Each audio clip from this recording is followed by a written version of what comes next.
Assalamualaikum warahmatullahi wabarakatuh. Jangan lupa tonton Tabung Wakaf Umat Official, subscribe, like, and share.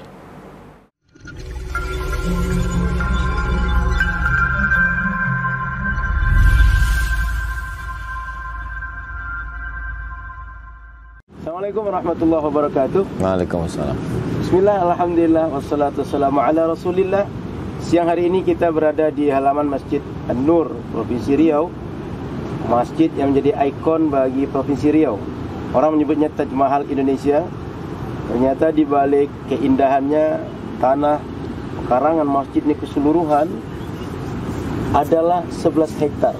Sebuah areal yang sangat luas, hingga ada yang menyebut ini satu di antara masjid yang terbesar di Indonesia. Betul itu, Ustaz? Besar. Jadi ada salah satu TV meliput masjid ini kan di bulan Ramadan kan ada. Iya, Ustaz. Jadi memang, dan kemarin ada saya kirim satu web di Emirat. Iya, Ustaz. Yang mengambil gambar masjid ini, menceritakan di Indonesia, di Pulau Sumatera, di Riau ada masjid besar, artistik, kemudian arsitekturnya campuran antara budaya Arab dengan Melayu. Jadi dia cerita tentang masjid ini. Dan itu situs Emirat, Ustaz. Emirat Arab punya, bukan kita. Situs orang Riau, Ustaz, ya. Bukan. Jadi diakui oleh dunia bahwa ini satu di antara masjid yang besar di Indonesia. Berada di Riau, berada di Sumatera. Dulu Ustaz mengajar tetap di sini, Ustaz. Ada subuh Sabtu, mengajar hadis, kemudian dari subuh salat subuh sampai isyraq. Habis itu kita salat sunat isyraq, habis itu tanya jawab. Iya, Ustaz. Sebetulnya video banyak kajian diambil dari masjid. Berapa lama lebih kurang dulu, Ustaz? Nggak ingat persisnya, tapi berakhirnya sekitar 2018 berakhir berhenti. Ini, Ustaz, kalau seandainya masjid ini sekarang dipakai orang, jika ada yang berwakaf seluas ini, berarti pahalanya sangat banyak, Ustaz.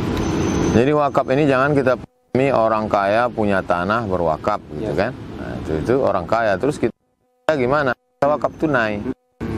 Nah, dia wakaf tunai kumpul duit 100.000, 10.000, 25.000, itu dikumpulkan banyak-banyak. Lalu kemudian dibelikan semen, dibuatkan masjid, besi, ngecor. Nah, itu wakaf juga namanya. Itu disiasati oleh orang sekarang yang sulit untuk mewakafkan tanah.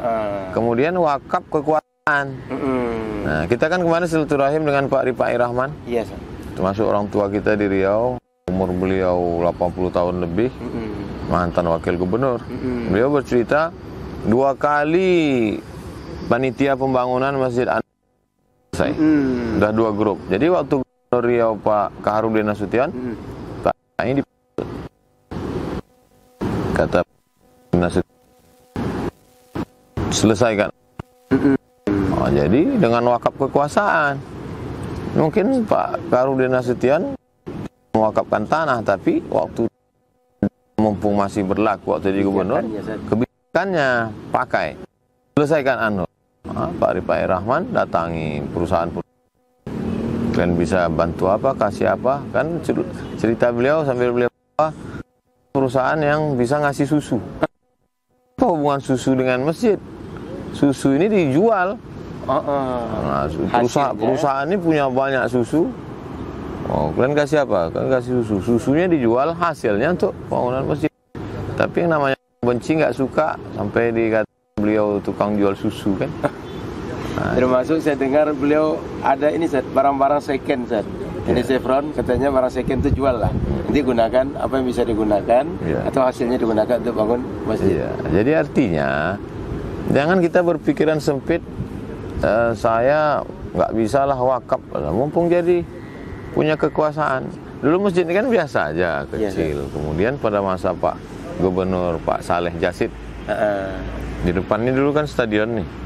Stadion, jalan, baru masjid. Halamannya kecil.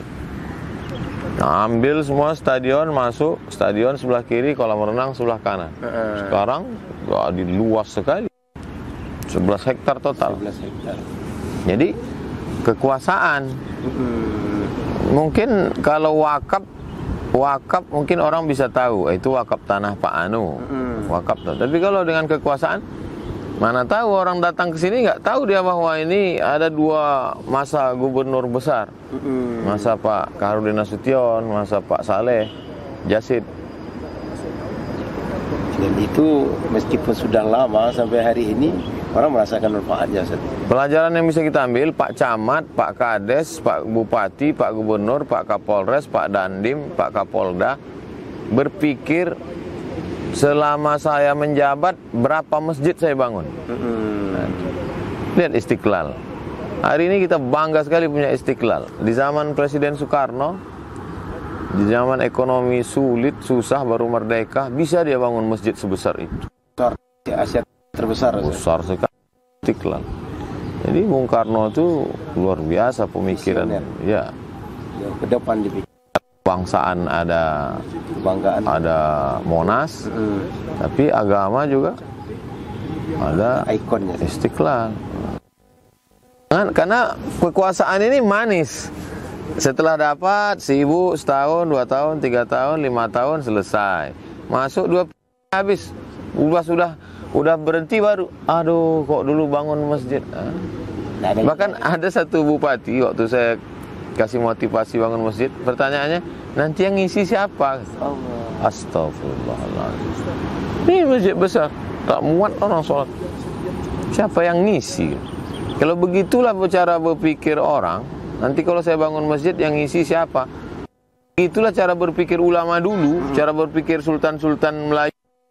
Nggak ada masjid-masjid besar. Mereka bangun aja masjid itu besar. Umat ini akan bangkit. Justru generasi akan datang tuh bangkit semangatnya melihat masjid besar. Dan saya menengok, meskipun katakan ada kecemasan masyarakat setempat tak mengunjungi, minimal orang datang dari jauh, Ustaz. Ya, datang kemana? Datang jauh melihat ini tempat wisata religi, ya. Atau orang singgah, sekedar lalu. 10 hari malam Ramadan, 10 hari terakhir orang iktikaf Ramadan tak muat masjid iktikaf. Dan tak datang dari Pekanbaru saja, Ustaz, ya? Tapi Riau. Datang dari ada jamaah yang biasa di hotel belakang tuh hotel. 10 hari 10 malam dia book hotel. Dari mana Pak? Bukit Tinggi. Bukit Tinggi. Dia merasa nikmat, nyaman iktikaf di sini. Artinya tidak ada yang perlu kita cemaskan siapa yang akan menghidupkan masjid nanti, siapa yang akan memakmurkan. Masjid Pasir Pangarayan Rokan Hulu Islamic Center presentasikan ke DPR.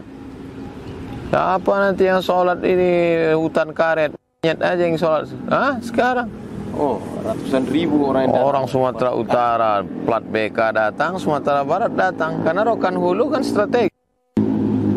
Jadi mestinya berpikir tuh visionernya ke depan. Tapi memang sulit kalau kita Raja Wali berada di tengah itik. Raja Wali kan terbang ke atas, itik juga. Maka para pemirsa yang dirahmati Allah, tidak ada alasan. Berbagai ketakutan jangan ketakutan yang dilahirkan oleh syaitan. Asy-syaitanu ya'idukumul faqra.